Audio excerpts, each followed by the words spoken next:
Detroit. CBS News, two key lawmakers say the special prosecutor investigating Labor Secretary Donovan should be clearly free to probe any and all allegations. I'm Frank Sedefani reporting on the CBS radio network. The call by Senate Labor Committee Chairman Orrin Hatch and Senator Edward Kennedy, the ranking Democrat on the committee, comes in a letter to the Attorney General. They note that Prosecutor Leon Silverman has implicit instructions to follow all leads, but they want an explicit statement that Silverman can check into all charges that link Donovan to alleged illegal payoffs to union officials while he was a New Jersey construction executive. Richard Allen has been cleared by the Justice Department and White House investigators, but Allen is out as the president's national security advisor, and his replacement, William Clark, is already hard at work. Deborah Potter reports. White House officials made it clear today that they consider the Allen affair closed. At the daily briefing, Communications Director David Gergen said he had no intention of engaging in what he called a long postmortem. Gergen denied that the White House dragged out the investigation into Allen's business dealings, and he said it was to Allen's benefit to have a full and complete review by both the Justice Department and White House attorneys. Gergen somehow managed to keep a straight face while saying the reviews had a salutary effect for Allen, clearing him of any wrongdoing, although they obviously didn't help Allen's appeal to the president to keep his job. Allen's replacement as National Security Advisor, Deputy Secretary of State William Clark, was on the job today, highly in evidence at the White House as the president met with West German Chancellor Schmidt and taking part in the afternoon meeting of the National Security Council. He's expected to start briefing the president in person sometime next week, meeting with Mr. Reagan daily. Deborah Potter, CBS News, the White House. More on the Reagan-Schmidt summit when CBS News continues. Just in case the subway is an absolute zoo. Just in case you're on the run from 9 to 5. Just in case you arrange an evening rendezvous. You got your Dial. Dial, the leading deodorant soap, has twice the active ingredient of the number 2 brand. Twice as much for confidence all day long. Just in case. You never know. Aren't you glad you used Dial? Thursday on CBS Television. I love you, David. Now promise me. I can't do that. It'll be too hard for me. Nurse Mary Benjamin falls deeply in love. But what is the terrible secret he's hiding from her? I don't know what to do. I don't know how to help him. Now she faces the toughest choice of her life and career. Michael Learned and guest star Patrick O'Neill star in a very special episode of Nurse. Thursday night at 10, 9 Central and Mountain on CBS Television. Don't miss it. West German Chancellor Schmidt has joined President Reagan in blaming Moscow for the military crackdown in Poland, something officials in Washington see as a significant shift. But Schmidt refused to commit his nation to economic sanctions against Poland and the Soviet Union. Before meeting with the president today, Schmidt told Vermont Democrat Patrick Leahy and other senators he was upset the U.S. announced its sanctions without consulting him. He was very emphatic that he had expressed disapproval and that we had not really paid attention to that. But that having expressed our disapproval of the actions in Poland, we ought to talk about what some of the benefits would be to the Soviet Union and to Poland if they were to change their activities. He was stressing economic and food benefits. Pentagon officials indicate the president's decision on whether to extend draft registration could be complicated by developments in Poland, but Pentagon spokesman Henry Cato adds that the president has not changed his position at this point. The president has taken a very strong position against the reimposition of the draft because he opposes the compulsion element that is clearly involved therein. In the event of a national emergency, this idea is going to change. But in a situation where the volunteer army is a success and the quotas are being filled, then we don't really feel what we needed. Cato concedes that the Joint Chiefs of Staff favor a continuation of draft registration. And now this. Have you taken a good look at your career lately? How your working life stacks up against others in your field? Are you making as much as they are? Rising as fast? Are you getting the recognition and challenge you deserve? There is a publication that can help you answer questions like these. The National Business Employment Weekly, published by the Wall Street Journal every week. The National Business Employment Weekly contains valuable articles, from writing effective resumes to career planning guidance, and hundreds of top job opportunities from every regional edition of the Wall Street Journal all across the country. Executive, managerial, and professional jobs from $25,000 to $250,000. If you're looking for a better job, you may find a better job looking for you in the National Business Employment Weekly. Pick up a copy at your newsstand, or if you prefer, we'll rush you the next 8 copies by first-class mail for $29. Call toll-free in the continental U.S., 800-228-5500. That's 800-228-5500, except in Nebraska. Major credit cards accepted. Influential Wall Street economist Henry Kaufman warns that a turn upward by long-term interest rates could have serious consequences. He says it could lead to more business bankruptcies and put an additional squeeze on the hard-hit housing industry and local governments. He says mortgage and other long-term rates could approach or surpass their record highs of 1981 sometime after mid-year as the economy recovers from recession and credit demand picks up. Frank Sedapani, CBS News. The CBS Radio Mystery Theater presents...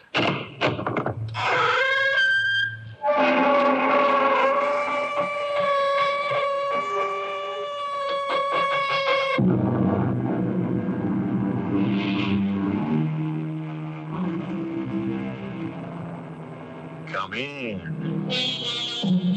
Welcome. I'm E.G. Marshall. A true friend is long sought, rarely found, and with difficulty kept. A true friend is one's most precious possession, worth his weight in gold. And yet, friendship is the most fragile of all human relationships. There is no new enemy like an old friend. You're not going to convince me to change my mind. Your kind never does. I came here to see if you can convince me to change mine. Change your mind? About what? I've made up my mind to kill you. Unless you can convince me that I shouldn't. That's, a gun. Of course. And now that you know I'm serious, start talking.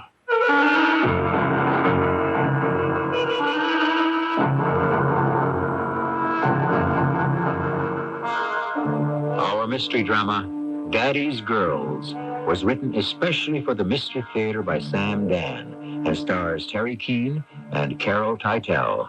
I'll be back shortly with Act 1. Working hard to keep on trying. To want to break, there's no denying. To get the taste that's satisfying. Maxwell House in you. Get that drug to the rest of the feeling. Maxwell House, only Maxwell House. A taste of feeling like no other coffee. Always good to the last drop. Right now, at Value Ride Pharmacies, there's a special that'll help you start the new year looking good. During the Big Lucky Buck sale, Value Ride is featuring Vidal Sassoon shampoo or finishing rinse in regular or extra gentle, extra protection formulas. These large 12-ounce economy sizes are at one of Value Ride's lowest prices ever. Your choice, just $1.99. Treat yourself to Vidal Sassoon hair care products and save money, too, at Value Ride. Check the yellow pages for the neighborhood Value Ride pharmacy near you. This is a place. Randy's brand new thing. Hi, I'm Randy. Can I help you? Harry, it's Randy. He looks just like he sounds. Say brand new the way you do in the commercial. Randy? You'd be amazed how compelling a creative radio commercial can be. They must cost you a fortune. No? No, radio costs a lot less to produce than TV commercials. And radio time is a lot less, too. Was that a tuba you used on that one? Oh, you caught on, didn't you? Oh. Are you a working couple? Oh, yes, I'm a doctor. I'm a nurse. You know, that's interesting. Radio advertising is the medium you use for getting the professional women and working couples. That's us. You like the commercials, huh? Yeah. Well, listen to the radio next week. Randy's brand new surprise week. Ooh. And you know part of the surprise? I recorded all this. I'm going to use this as a radio commercial for next week. Honey, we're going to be in showbiz. No, better than showbiz. You're going to be on the radio. Radio. Red hot because it works. With couples who work. They're your prime customers today, and radio fits their busy lifestyle best. The Radio Advertising Bureau can send you more facts. This station can send you more customers.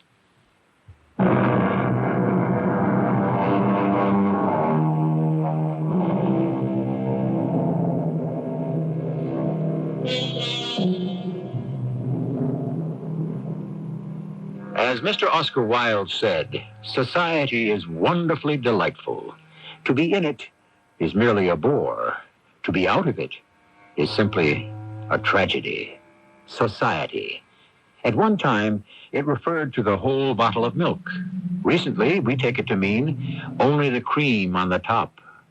Ah, well, isn't that the part that always turns sour first? At any rate, in every town, city, village, and hamlet of our great democracy, there is always somebody who defines just what society is. And, more important, who is in it. Going out again tonight, Clara? Business. Of course. What's the matter? Nothing. Does your back hurt? If I could only feel it hurt, I'd be all right. Where'd you get that dress?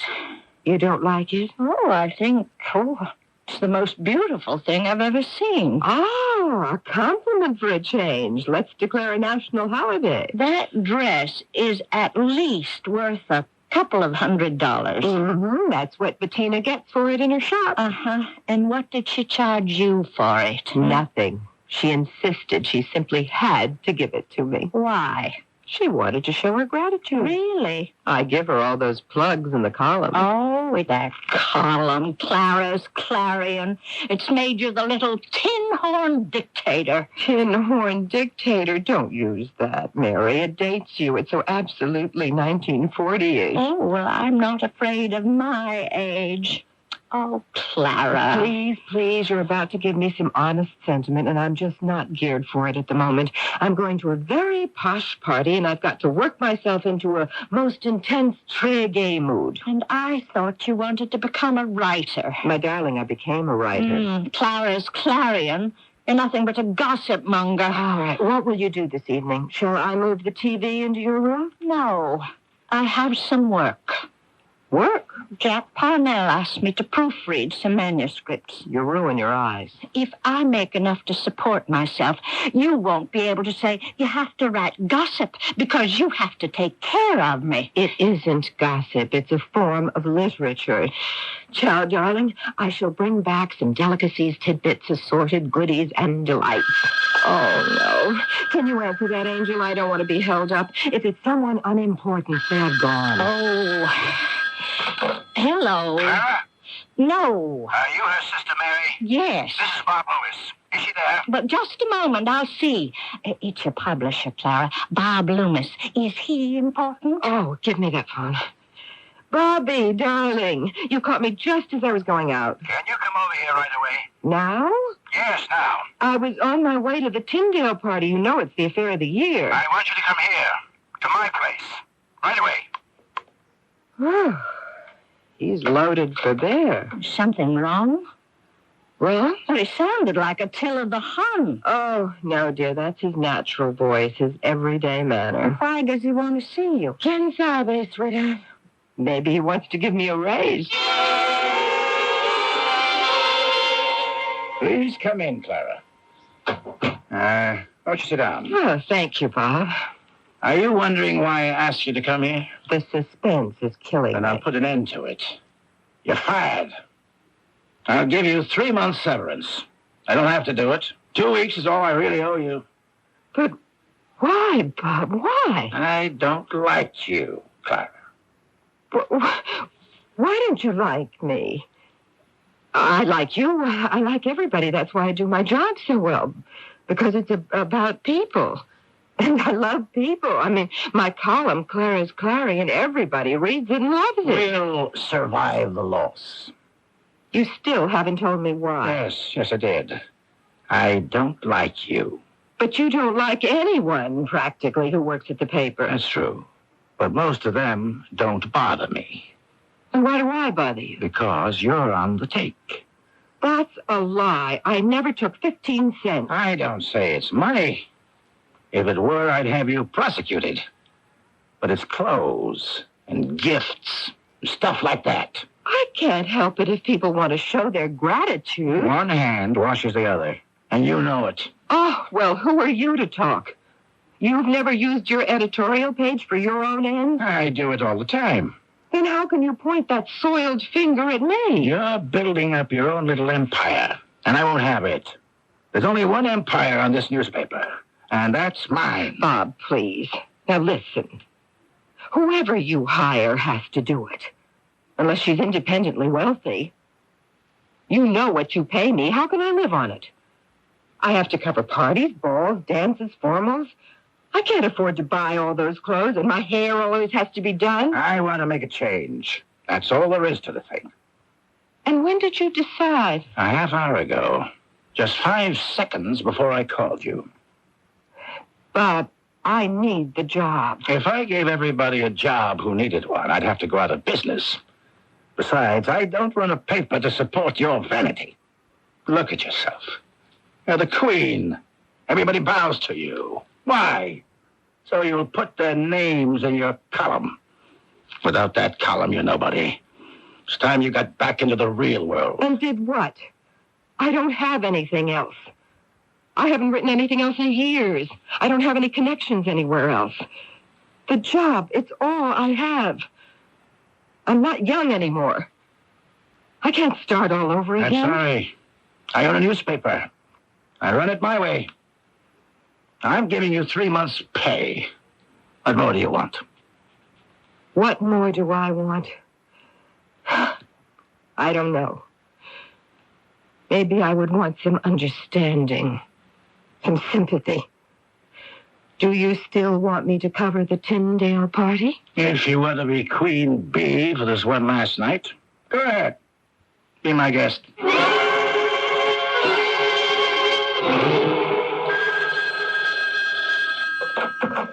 Hello? Mary, are you all right? Oh, yes, fine. Where are you? Where would I be? At the Tyndale party, of course. Oh, what did Mr. Bob Loomis want? Oh, it was nothing. Clara, it wasn't nothing. I heard him on the phone. He was angry. What about? Now, please, don't lie to me. He was just letting off steam about how some of the stuff doesn't get in by deadline, and I told him he can't hassle society people. But everything's just fine now. Listen, don't wait up for me. Now, this bash will go on for quite a little bit, so you might as well get to sleep. Oh, I suppose. I'll take my pill and turn on my music and drift off. Do that. I'll see you at breakfast. Clara, are you sure everything's all right? Arrivederci, sweetie. I think I'll find something to listen to. Oh, I'm tired. I'm so tired. I don't think I need a pill.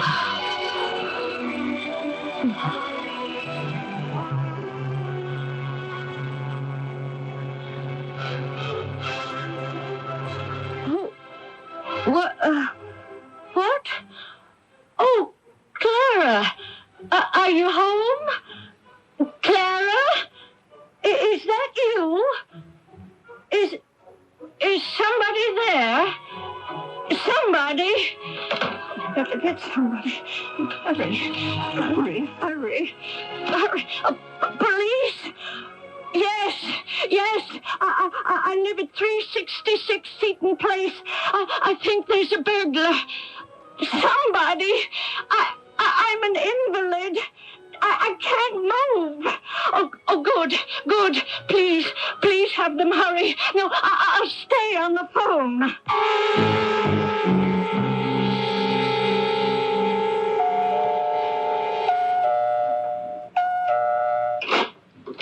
It's you. May I come in? At this hour? What's the point? I think I can make you see it. Clara, why did you come here? Did you think you could convince me to change my mind? Oh, no, your type never does. I came here to see if you can convince me to change mine. Now, look here. You're obviously drunk. No, I've been drinking, but I'm not drunk. Daddy showed us how to hold our liquor. He taught his little girls how to behave like ladies at all times. Now, why am I here? Oh, yes. To give you a chance to convince me to change my mind. About what? I've made up my mind to kill you. You can leave. You think I'm joking? Yes. And it's in bad taste. Murder is always in bad taste. That's why I've come here to see if you can convince me not to commit one. Why do you insist on provoking a scene? Why don't you get down to business?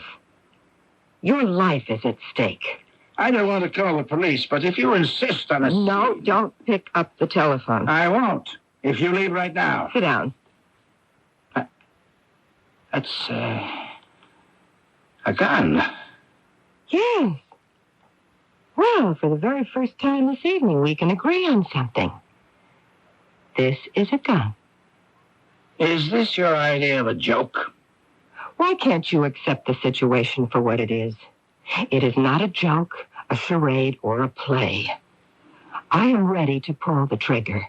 Suppose I don't fire you. Suppose I give you my word. Once this gun isn't pointing at you, what's your word worth? I'll write out a contract. Did you ever sign a contract you couldn't break? You're crazy. You're drunk. That's all immaterial, irrelevant, and beside the point. What can I tell you? That is your problem.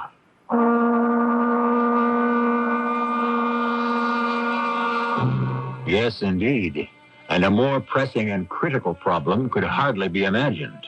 Would she kill him because he fired her? There are people who have killed for much less. On the other hand, there are people who have been treated much worse and have gone on suffering in silence. We shall resolve this question shortly. If you like book bargains, you're going to love Walden Books Buy 'em by the Inch sale. Until January 26th, you can save extra money on our already low-priced collection of bargain books. If your stack of bargain books is high enough, Walden Books can save you up to 20% more. And we have some great bargains to choose from, including recent bestsellers like The Devil's Alternative, Little Gloria, and The Fifth Horseman, plus a special selection of Betty Crocker cookbooks. So come on in before January 26th and measure your extra savings on bargain books at Walden Books. If you're a do-it-yourselfer with a lot to do, you can always do it better with quality tools. Hi, Pat Summerall for True Value Hardware Stores. For long-distance measuring, they recommend the quick-reeling Lufkin 100-foot Speedwinder tape with sure grip design. And if you prefer the convenience of one adjustable wrench over a set of wrenches, you couldn't choose a more classic tool than the Crescent 10-inch adjustable wrench, available in the tool department of participating True Value Hardware Stores and home centers, where you'll find values in every department. This is Gene King for your Better Business Bureau. The new game seems to be the electronic one. Video and portable electronic games have suddenly taken hold. And the Better Business Bureau offers this advice. Do a lot of comparison shopping because costs vary both with complexity and with the manufacturer. Play a wide variety of games, too, and find out which ones you prefer and then read your warranty carefully. Most electronic games come with limited warranties, but some don't. If yours doesn't, check out the store's repair and exchange policies. The availability of repairs should play an important part in your choice, as should the additional expenses of different so-called software packages. But most importantly, buy your game from a reputable dealer where you can count on the staff's knowledge and service. A tip from your Better Business Bureau.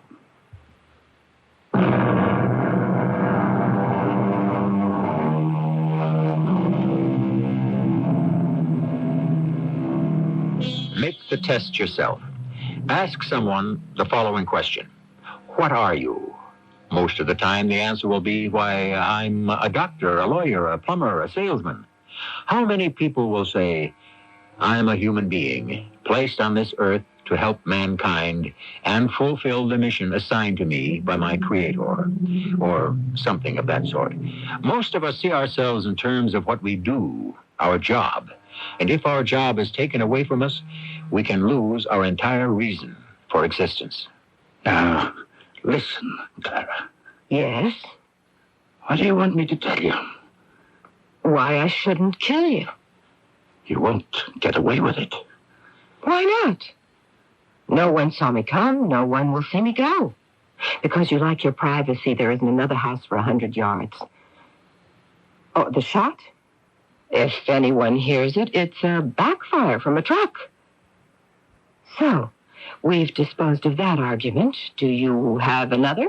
You still won't get away with it. Why not? Oh, think of all the people who hate you. Not enough to murder me. Molly Britton would murder you. She doesn't really believe you did her the world's greatest favor by breaking your engagement. Jerry Hines would cheerfully kill you. He doesn't have the nerve. The police don't know that. The fact is, you drove him into bankruptcy. I'm far down on the list. I'd be lost in the shuffle. That's enough. Who do you think you are? Coming here trying to scare me with that water pistol. It doesn't squirt water. The joke is over. It isn't a joke. Stand still. You won't shoot. Don't take another step. I don't believe you.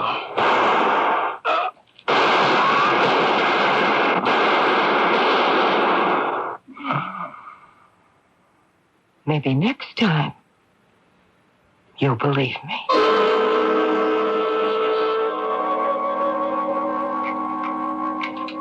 Good morning, Clara. Mary, hey, I was going to help you come in here. No, it's okay. I can use the crutches again. So I see. That means you must be feeling better. No, Clara, I feel awful. Well, then I'd better take you to the hospital right now. Oh, I made such a fool of myself last night. Now, how could you possibly make a fool of yourself? You promise you won't laugh? Only if it's serious. Well, it was 1:30 in the morning. I woke up. The pill didn't work? I didn't take it. I woke up, and I thought I heard someone moving about in the house. You what? I thought I heard, and then I was sure I heard someone. Oh. I was so frightened. I was positive I heard footsteps. Well, did you open the drawer and get the gun? The gun? Well, you know I put it back in your room. Oh, yes, I remember now. Well, back in your night table. That's right. You did. Oh, I could never use it. I'd be scared out of my wits if I ever had to hold a gun. Oh, how can you say that? It was Daddy's .32 caliber revolver. He taught you how to use it, same as me. You were even a better shot. Oh, I hated it. I just did it to please him. Well, go on about the noises. What did they sound like? I told you. Footsteps. At first, I thought someone was in my room, but I wasn't even sure that I was awake. And then I heard them walking off, and they were going into your room. What did you do? For a few seconds, I couldn't do anything. And then I picked up the phone, and I called the police. Good. They were here in less than 5 minutes. I was watching the clock, and they searched the house from top to bottom, inside and out. Did they find anything? No. Oh, I was so embarrassed. Why? Well, because it was a false alarm. But would you rather it had been the real thing? And the 2 policemen, oh, they were so nice. I apologized. Oh, I just wish... What? Well, one thing bothers me. See, the drawer of my night table was open when I woke up. Oh, why should that bother you? I never leave it open. I always close it. So someone could have come into my room to look for something to steal. And when they didn't find it, they left and they went into your room. Well, could you have forgotten and left the drawer open before you fell asleep? Oh, no, I don't think so. Are you sure? I don't know. I'm not sure of anything anymore. Oh, this early in the morning? I better see who that is. Yes? Miss Clara Clark? Who are you? I'm Detective Lieutenant Dave Bennett. My identification. Oh, yes. Oh, won't you come in? Is this about my sister? Your sister? Well, she thought that she heard a burglar last night, and she called the police. Mary, dear, this is Lieutenant Bennett. Now, which one of you is Miss Clara Clark? Oh, I am, but I wasn't here last night. I see. I want to talk to you about the murder. What murder? Your boss, Mr. Robert K. Loomis, was shot to death. Bob Loomis. But I spoke to him on the telephone When? last night. Oh, my goodness. Clara, you were with him. You were with him last night, Miss Clark? Oh, yes. What time was this? It was... 9:15, Clara, remember? You were about to leave for the Tyndale party. Yes, and I arrived at Mr. Loomis's house at about 9 or 5 after. Why did you go there? Oh, because I had just received the royal summons. He liked to feel that the people who worked for him were always at his beck and call. He'd pick up the phone any hour of the day or night, weekends, holidays, and say, "Get over here." And it was usually for nothing. Was it also for nothing this time? Yes, he wanted to know why a person who could do serious writing, like me, wasn't working on a novel. Oh, my. And now he's dead. Yeah. His housekeeper came home early this morning and found the body. Well, do the police have any leads at all? That's why I'd like to talk to you. What can I tell you? Well, you know all the gossip. Oh, but it's only harmless gossip, nothing that would get a man arrested for murder. Why do you say a man? What, did I say a man? It could have been a woman, couldn't it? Yes. It's just that most murders seem to be committed by men. Wouldn't you say so, Lieutenant? No. You're the oldest employee. That is, you worked at the paper longer than anybody else. Do you have any ideas about who might have wanted to murder him? Lieutenant, you will have to give me a chance to digest. I mean, just to get used to the idea. Yeah, sure. Sit down. Oh, thank you. Get your thoughts together. I'll be talking to you. Goodbye for now. Yes, goodbye. Bob Loomis. Murdered. Clara. Clara? Oh, yes, what is it? Why did you lie to that detective? Lie? I didn't. You did. When he asked why Bob Loomis had sent for you, you said it was because he wanted to praise your work. But that's not what you told me when you called me last night. What did I tell you? You said he was angry with you because of the way you were doing your job. Did I? And he really was angry, Clara. I could tell by his voice when he called. So why didn't you tell the detective the truth? Darling, it doesn't matter. Yes, Clara, the truth always matters. Yes, it matters to you. Because you sit here in the house all day and you can afford to indulge yourself in all sorts of fantasies about truth and morality and all the rest of that nonsense. But I'm out there in the real world, getting my hands dirty, slugging it out, biting and clawing and scratching to survive. Oh.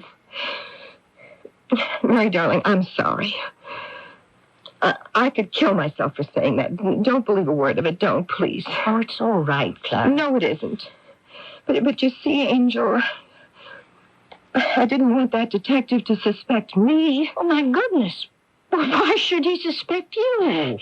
It wasn't a robbery or anything like that, and there were no signs of a forced entry, so therefore, Bob must have been killed by someone he knew. But how do you know all this? Oh, what? That there was no robbery, no forced entry. But the detective didn't say anything about that. Darling, when you've been a newspaper woman, you learn how to read the police. You listen to what they don't say.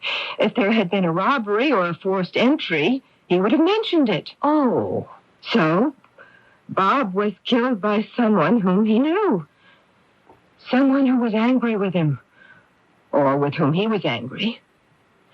Do you understand? I would suppose so. Consider this. At 9:30, say that I had an argument with a man. At 1:30, he's dead. But how do you know it was 1:30? Well, it's 2:30, or even earlier, 10:30, 11:30. In the back of this policeman's mind, a little voice says, aha! And now I am a suspect. Oh, Clara. Believe me, dear Mary, this is how it is in the real world. Oh, I suppose so. I know I told a lie, but who's injured by it? No one. And who's helped by it? Me. So, now I'd better go to work. Is there anything I should do for you first? No, I'll be just fine.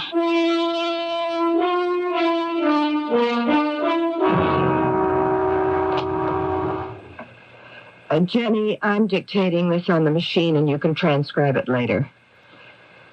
Bob Loomis was more than just my publisher. He was my friend. He was a man of great humanity, of unusual perception.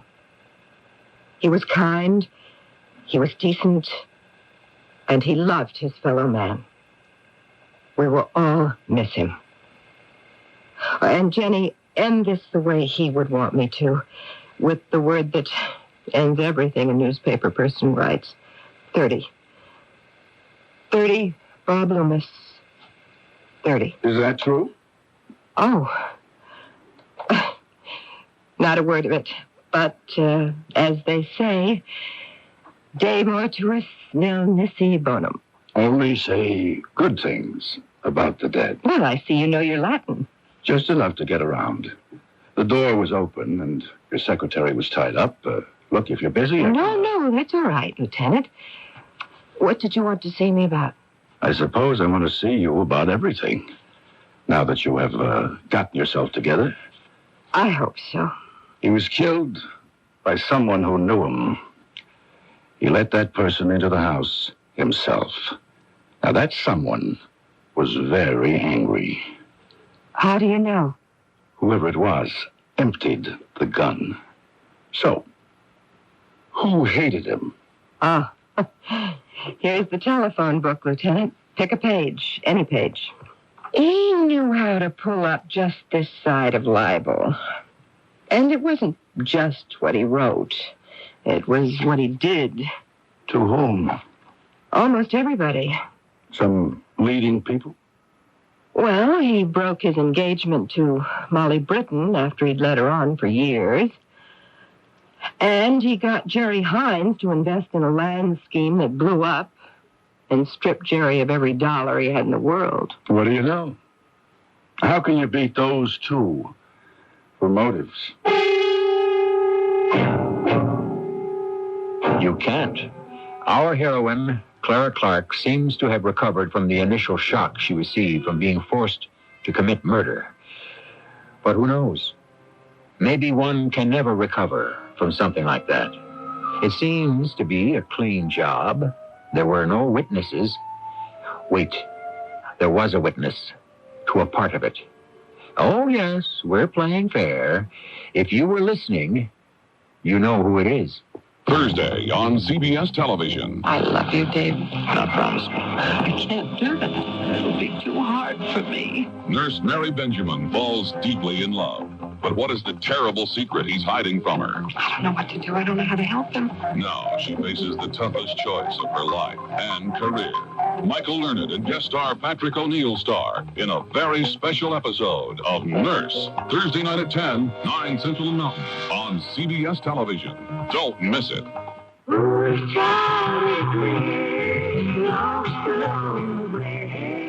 Dolly Parton wrote and recorded this beautiful song for UNICEF. You can help too. Your support can bring medical care, clean water, and proper nutrition to millions of children in desperate need all over the world. For information, call toll-free 800-228-1666 or contact your local UNICEF committee.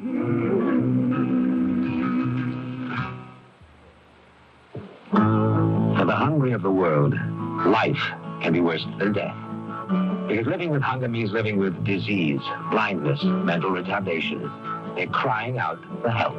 Please don't turn away from me. You're the caring one I need. With your help, I know I'll grow. You will give me hope. 1/4 of the world's people lives with hunger every day. But there is hope. Right now, Protestant, Catholic, and Jewish relief and development agencies are working with people in 90 countries. Please, help them. They're getting food to the children and bringing life-giving skills to the adults, so the hungry of the world will learn to grow their own food.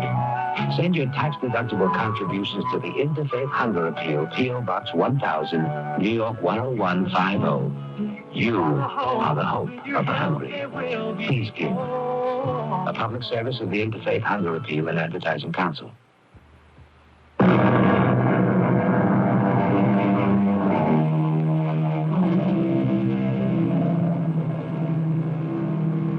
Murder, by its very nature, is the ultimate act, the final deed. And yet, although the victim's life is over, the killer, in a real sense, is born again. He or she becomes someone else, someone who is separated from his fellows by the brand of Caine.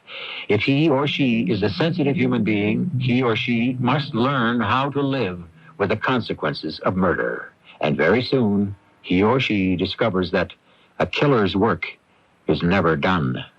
Tell me about Mr. Jerry Hines.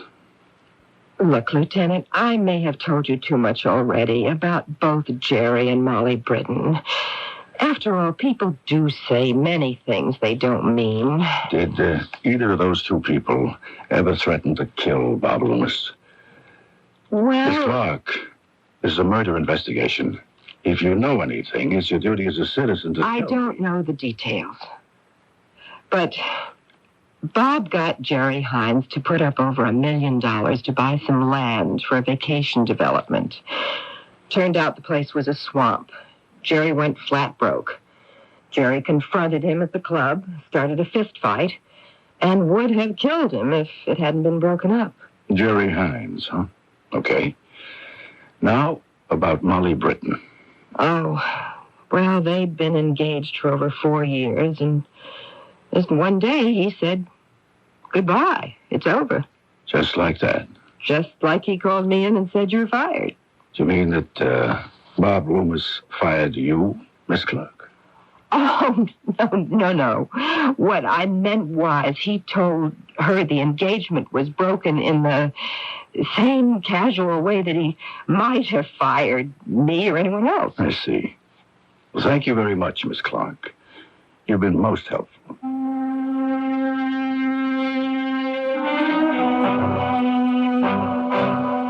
Mary, dear, I'm afraid I'll be home late again.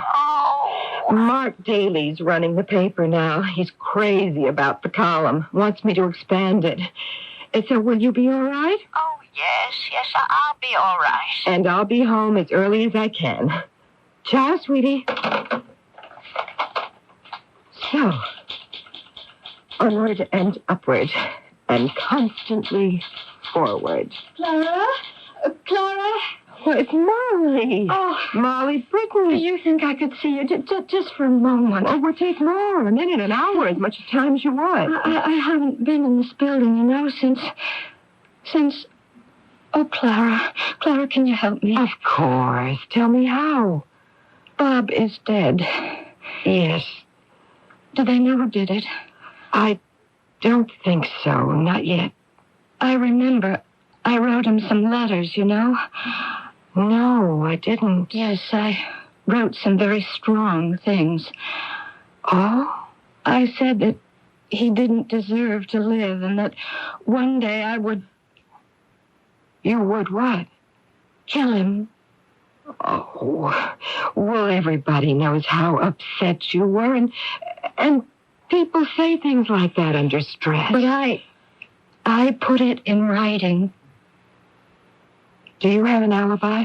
I was home, sitting at home and drinking myself to sleep. What if the police find those letters? Maybe Bob destroyed them. Do you really think so? Oh, Clara, you were always my friend. Help me. Molly, do you want me to call a lawyer? A lawyer? Oh, but wouldn't that mean I was guilty? Are you guilty? Did you kill him? Did I kill him? I don't know. I honestly don't know. Well, aren't you going to answer it? Never on the first ring. Let the other person get anxious. Yeah. Now. Clara Clark. Miss Clark? Yes? I want to pick up Molly Britton. She's at home. Do you have any idea where I might find her? Could you hold on for just a moment? Molly, it's the police. The police? They're looking for you. Oh, I've got to get away. Sooner or later, you're going to have to face them. And besides, you don't even know what they want. Now, relax, darling. We'll have some coffee, and we'll just sit here and wait. He was my whole life. Everything I had in the world. I thought we were in love, and then one day, just like that, We found some letters, Miss Britton. Yes. Yes, the letters. You won't deny you wrote them. Please, let me tell you why I wrote them. You see, I was on fire inside. My mind was being destroyed by the violence of my emotions. And so I felt that if I could write everything down, it would sort of, give me a release. Did it? Once I put everything on paper, I no longer hated him. Instead, I began to hate myself. Why? Because I wanted to destroy myself. I began drinking heavily. I'd start early in the day, and I'd pass out along about dinner time. Mr. Loomis was killed 2 nights ago. Where were you? Where was I? I don't know. You're saying you don't have an alibi. Lieutenant, there must be millions of people who don't have an alibi for that night. But how many of them had written Mr. Loomis threatening letters? Thank you, Clara, for trying to help me, but I don't know, perhaps I do have an alibi. I may have been somewhere with someone, with some people. Maybe they'll remember. Meanwhile, Miss Britton, I must ask you to come down to headquarters. I'll read you your rights. Hold it, Lieutenant. Jerry Hines also had a very strong motive. Jerry even beat him up. Mr. Hines has been in Europe these past 2 weeks. Miss Britton. Maybe I do have an alibi, Clara. Could you ask in your column if anyone remembers being with me, seeing me? Could you, Clara?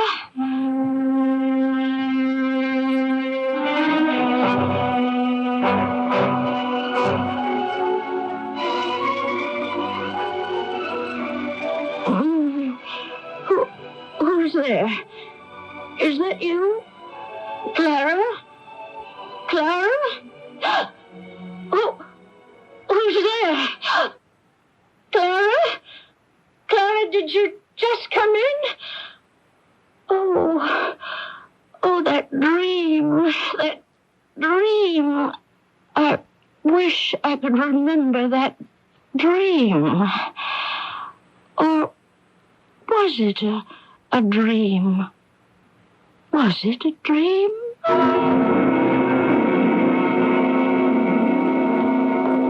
Good morning, Clara. Sweetie, you made breakfast. Yes. I'm so happy you can get around a bit. Oh, and how nicely you made everything. I'm starved. The police may have solved the Bob Loomis murder. Oh, do you mean they found the killer?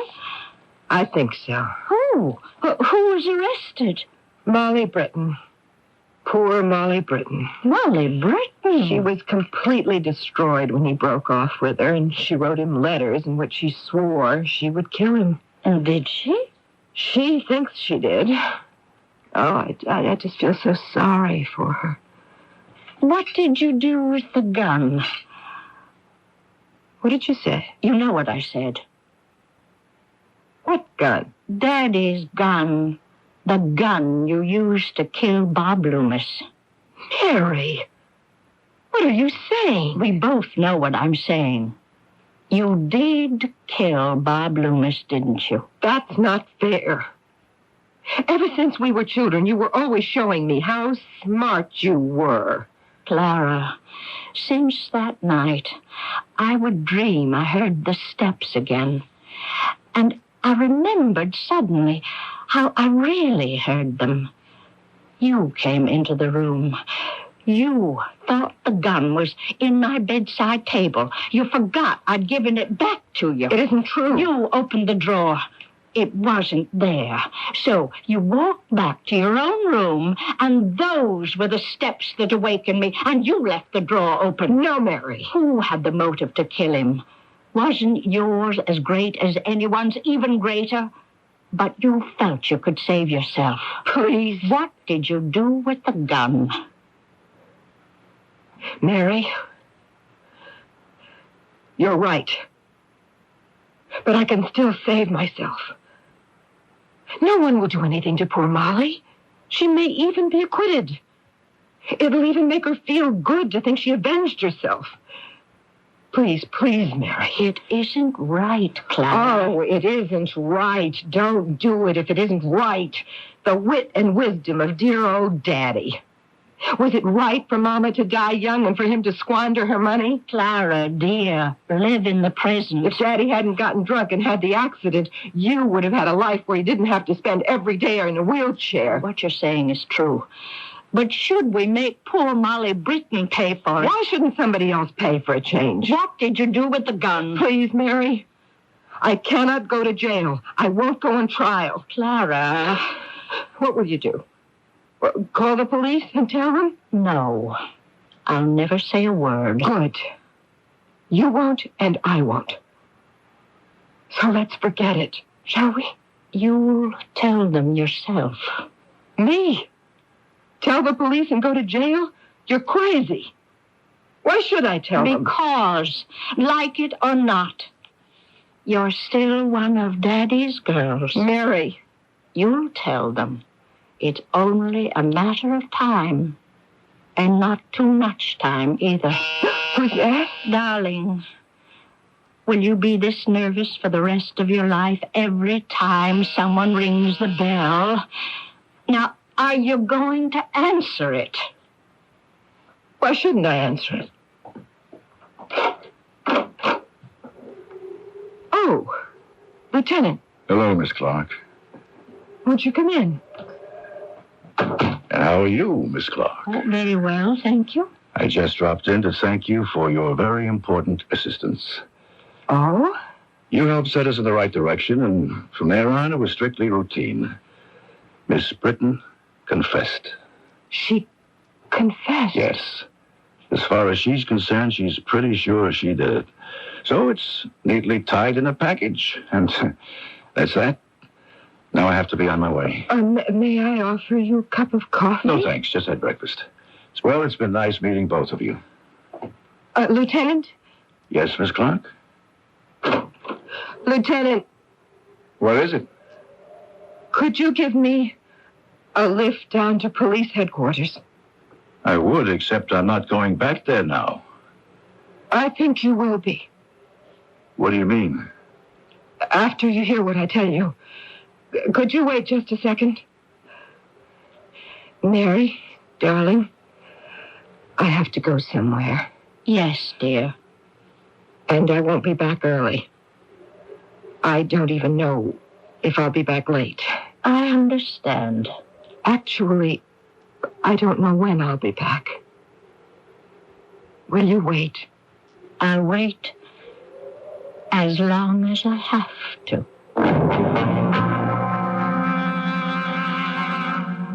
Of course, there were those who said she committed the murder just for the sake of scoring a scoop. But fortunately, most folks, including the jury, were not so cynical. She received what might be considered a light sentence. But that isn't true. When a person of imagination who is not a criminal commits murder, he or she pays for it forever. I shall be back shortly. Lauren Green speaks to you for Medic Alert. An accident or sudden illness might seriously affect your ability to speak or communicate. That's why wearing a Medic Alert emblem is especially important if you have a hidden medical condition such as an allergy to penicillin, or diabetes, hypertension, or a heart problem, for example. The emblem contains a special ID number, a 24-hour phone number, and your medical condition engraved on the reverse side. In an emergency, Medic Alert provides identification and vital information within seconds. A wallet card is sent to you each year to provide current medical information. Wearing a Medic Alert emblem can help ensure you swift and accurate treatment in a medical emergency. Remember, Medic Alert speaks for you when you can't. Take good care of yourself. For information, write Medic Alert, Turlock, California, 95381. This message was brought to you as a public service by this station.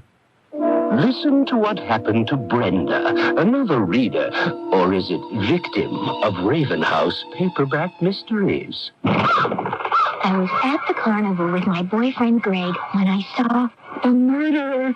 He was on the carousel going round and round on a pink horse. I said, Greg, that's him. He killed Marcia.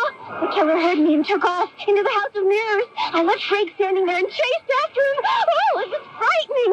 Everywhere I looked, there he was. Tall, short, fat, thin. Raven House mysteries. Which one will claim you as its victim?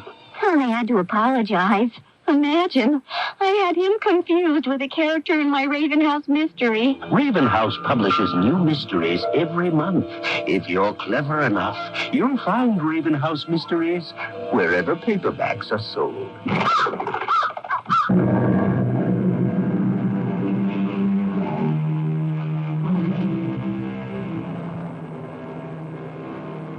She could have gotten away with it, you might be saying to yourselves. So why did she confess?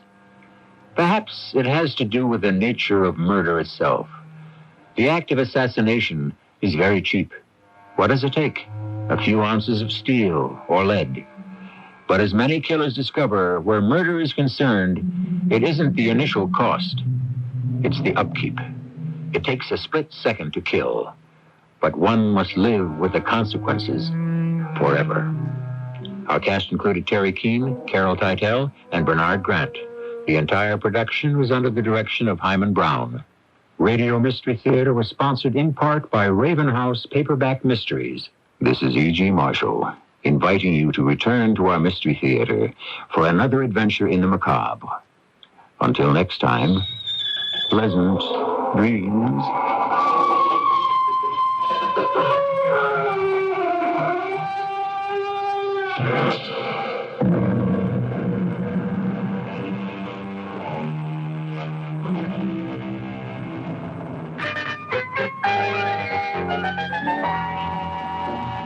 We're coming up to the midnight hour now on WWJ Radio, and here are some of the top headline stories you'll be hearing. Detroit Mayor Coleman Young has been sworn in for a third term.